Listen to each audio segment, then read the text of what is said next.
Welcome back. સોમનાથમાં શ્રાવણ માસ દરમિયાન મહાદેવની ભક્તિ સાથે પ્રકૃતિ અને આત્મનિર્ભરતાનો અનોખો સંગમ જોવા મળી રહ્યો છે.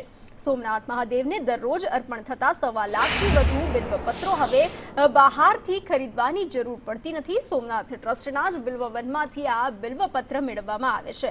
આશરે 7 વીઘા વિસ્તારમાં ફેલાયેલા આ બિલ્વવનમાં 2500 જેટલા બિલ્વના વૃક્ષો છે. વર્ષ 2001માં શરૂ થયેલું આ બિલ્વવન આજે મંદિરની બિલ્વપત્રની જરૂરિયાત પૂરી કરી રહ્યું છે.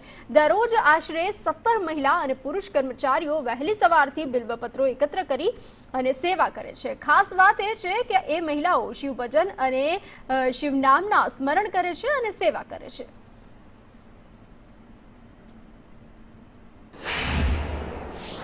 શિવ ઉપાસનાનો અતિ ઉત્તમ એવા પવિત્ર શ્રાવણ માસનો શુભારંભ થઈ ચૂક્યો છે અને ખાસ કરીને શિવજીને રીઝવવા માટે બિલ્વપત્ર અર્પણ કરવામાં આવે છે.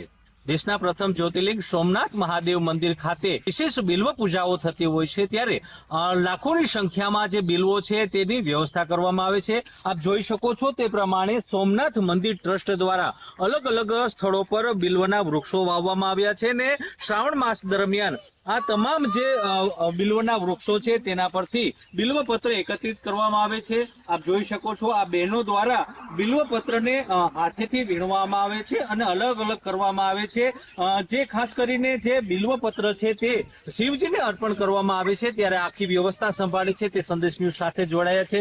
અમે સવારે 9 વાગ્યા આવીએ છીએ અને 6 વાગ્યા સુધી કામ કરીએ છીએ અને અમે આજે આ વનમાં જે કામ કરીએ છીએ અહીંયા 400 જેટલા ઝાડવા છે અને બીજું બિલવન છે ત્યાં પણ 650 થી 700 જેવા વૃક્ષ છે અને બીજા આપણે વિરેશ્વરની બાજુમાં એક વૃક્ષ આપણે વન છે ત્યાં પણ 650 થી 700 છે. આમ ટોટલ થઈને 2500 થી 2687 જેવા જેટલા ઝાડવા છે નાના મોટા થઈને. અને અમે રોજના 16 થી 17 ભાઈઓ અને ભાઈઓ બધા ભેગા કામ કરીએ છીએ અને રોજના 1 લાખ થી 1.25 લાખથી વધુ પાન અમે રોજના કરીએ છીએ અને રોજ સોમનાથ મંદિરે અર્પણ કરીએ છીએ.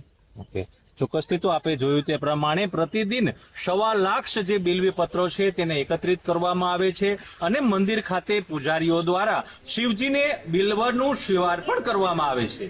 રાકેશ આહિર, સંદેશ ન્યૂઝ, ગીર સોમનાથ.